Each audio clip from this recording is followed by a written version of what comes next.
Here's check-on stories we're following for you today on Robert Hood Radio. Pat Pagano's Tri-State forecast calls for showers and thunderstorms followed by some sun today, mid-70s.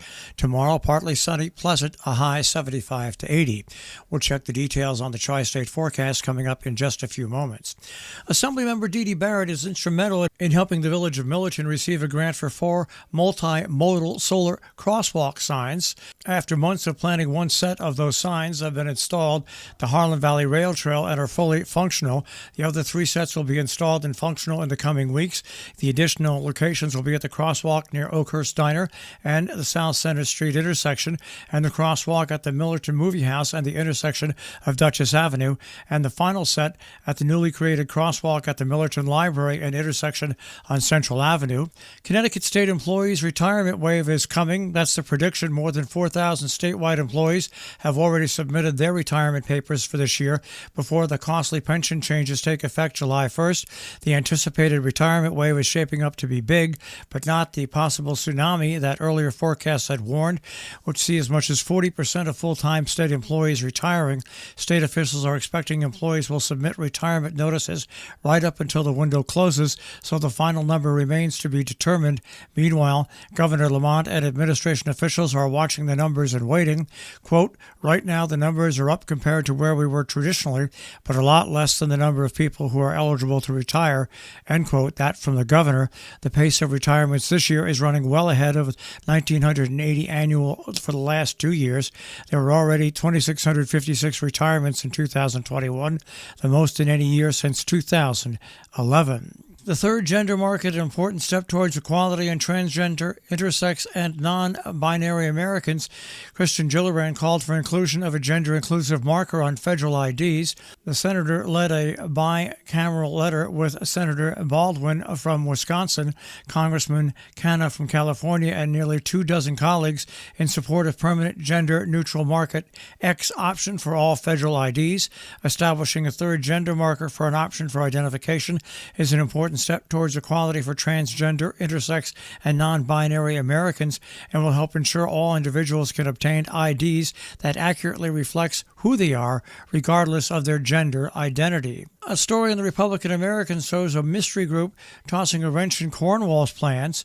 Who are the Friends of Cornwall? Well, that question is being asked. With the referendum vote on the wastewater system approaching, flyers from that group have been sent to 1,500 homes in the town urging a no vote on the proposal. The same group set up a website and sent email blasts to various residents with the same message. The movement has raised a stir because of its anonymity and what some say promotes inaccurate information.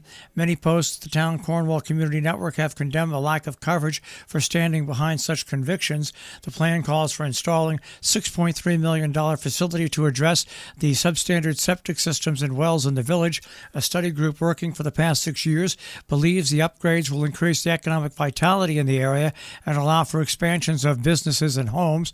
The flyer states the proposal is not the answer. It states that a soil infiltration system should be considered because it doesn't deplete groundwater, requires less maintenance, would need similar buildings and less land, and is generally less expensive. The document went on to state the treated sewage with household chemicals, pharmaceuticals, and other substances of concern will go directly into the Housatonic River. Not only is this environmentally irresponsible, but regulations were to become more stringent about what we call the discharge into the river. The entire system could be deemed non-compliant. Another claim is that all property in the sewer district may be required to connect to the system. During the Board of Selectmen's meeting on Tuesday, the first selectman, Gordon Ridgway, addressed the issue, saying his phone had been ringing off the hook since the flyer appeared. Residents were concerned it was filled with inaccuracies. He did research, and all he could find that it was sent out by an out-of-town printer.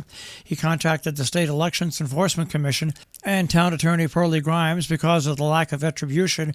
Ridgway then read a letter of response from Grimes, who said, assuming Friends of Cornwall consists of more than one individual, he believes it violated at least 2 statutes, one that requires groups of 2 or more who produce communication in opposition to a referendum to include a disclaimer stating who paid for it, and the second requires such a group to register with the town clerk and provide certain information if more than $1,000 is spent trying to influence a referendum.